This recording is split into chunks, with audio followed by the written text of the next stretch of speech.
Greetings, knowledge seekers, the force is with you. My name is Priyon Joni, and today we're going to talk about the 2 torque settings that you can set your motorized platters to on the DDJ-REV7 DJ controller. But first, this video is brought to you by Direct Music Service. Check out the description or the pinned comment below for discount codes. On the REV7, the torque settings can be found on the utility menu. You can access the menu by holding the back button on either deck, and the menu will appear on the center jog display.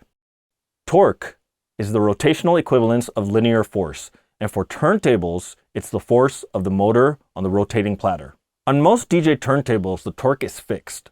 The Pioneer DJ PLX1000 professional DJ turntable has a strong torque of 4.5 kilograms per centimeter, while some classic traditional DJ turntables have a torque rating of 1.5 kilograms per centimeter.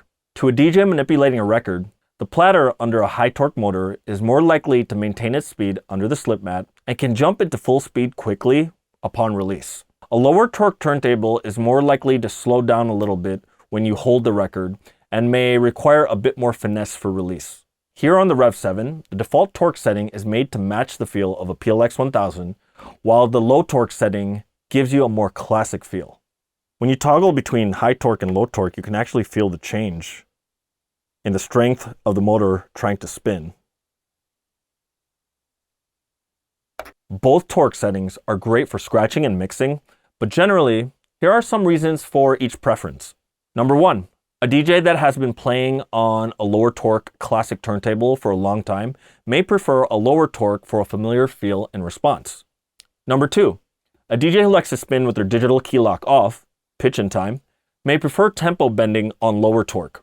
There are DJs out there that not only prefer the feel of vinyl, but also the sound of vinyl, which has the absence of digital time stretching to keep a track in key at a different speed. When key lock is off, tempo bending will be more audible because not only do you hear the track's speed change, but also its pitch. When the motor is on low torque, it takes longer for the motor to ramp back up to speed when dragging. This makes tempo bending less dramatic and obvious to the listener. DJs who do long mixing will appreciate the low torque setting for having less abrupt reactions when bending, whether it's on the platter or on the buttons.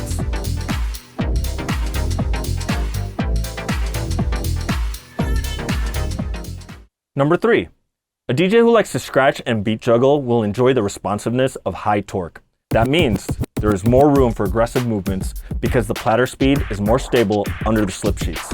It's also easier to release the platter and have it up to speed when it's in high torque.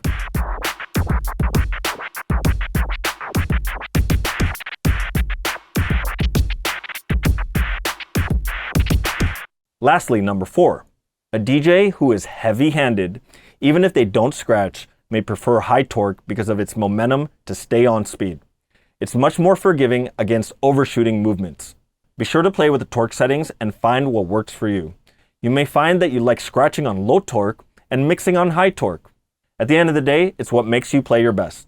And while torque can be a factor in playback stability, a digital safeguard from it can be assisted by using anti-drift.